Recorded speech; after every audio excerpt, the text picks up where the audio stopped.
আসসালামু আলাইকুম। আজকে সর্বশেষ সংবাদ জানাবো আমি নুসরাত। প্রথমেই জানিয়ে দেব সংবাদ শিরোনাম।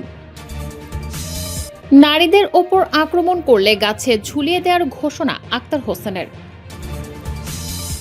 এই দেশটাকে আফগানিস্তানে পরিণত করতে চায় জামায়াত, বললেন মির্জা ফখরুল। সর্বশেষ জানাবো, 2 মামলায় আজমিনার 7, রাদওয়ানের 7, টিউলিপের 4 ও হাসিনার 10 বছরের কারাদণ্ড। শিরোনাম শুনলেন, এবারে বিস্তারিত। নারীদের ওপর আক্রমণ করলে গাছে ঝুলিয়ে দেওয়ার ঘোষণা আক্তার হোসেনের।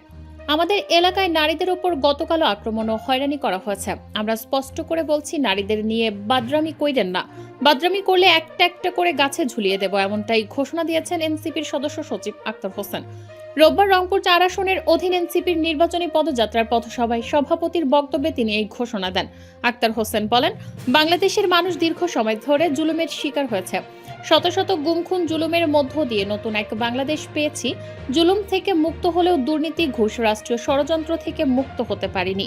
সেই সংস্কার করে বাংলাদেশ গড়তে জামায়াত ইসলামী ও এনসিপি সহ 11 দলীয় ঐক্য জোট করেছি, জানিয়ে এনসিপির এই নেতা বলেন, দালাল ও নেতার উপর নির্ভরতা কমিয়ে জনগণের সেবাগুলো জনগণের দোরগোড়ায় পৌঁছে দিতে চাই। কাউনিয়া, হারাগাছায় সব আয় ব্যয়ের হিসাব বোর্ডের মাধ্যমে প্রদর্শন করব। গর্ভবতী মায়েদের নিরাপদে প্রসব করার জন্য ভ্রাম্যমাণ মেডিকেল সেন্টার করব ইনশাল্লাহ। তিনি বলেন, গণভোটের জন্য আমাদের আর নায়ের কোনো অপশন নেই। আমাদের অবশ্যই হ্যাঁ ভোটকে বিজয়ী করতে হবে।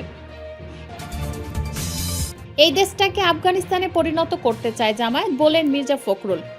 বাংলাদেশ জামায়াত ইসলামী এই দেশটাকে আফগানিস্তানে পরিণত করতে চায়, পেছনের দিকে নিয়ে যেতে চায়। দলটি এমনটি মন্তব্য করেছেন বিএনপির মহাসচিব মির্জা ফখরুল ইসলাম আলমগীর।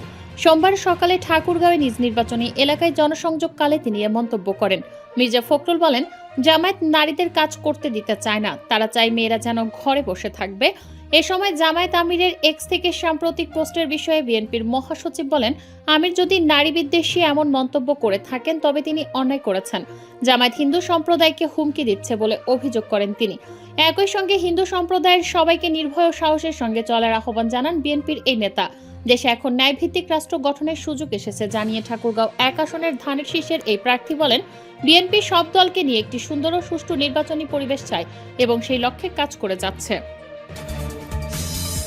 2 মামলায় আজমিনার 7, রাদওয়ানের 7, টিউলিপের 4 ও হাসিনার 10 বছরের কারাদণ্ড। রাজধানীর পূর্বাচল নতুন শহর প্রকল্পে সরকারি প্লট বরাদ্দে দুর্নীতির 2 মামলায় আদালত ক্ষমতাচ্যুত প্রধানমন্ত্রী শেখ হাসিনাকে 10 বছর এবং তার ভাগ্নি টিউলিপ সিদ্দিককে 4 বছরের সশ্রম কারাদণ্ড দিয়েছেন।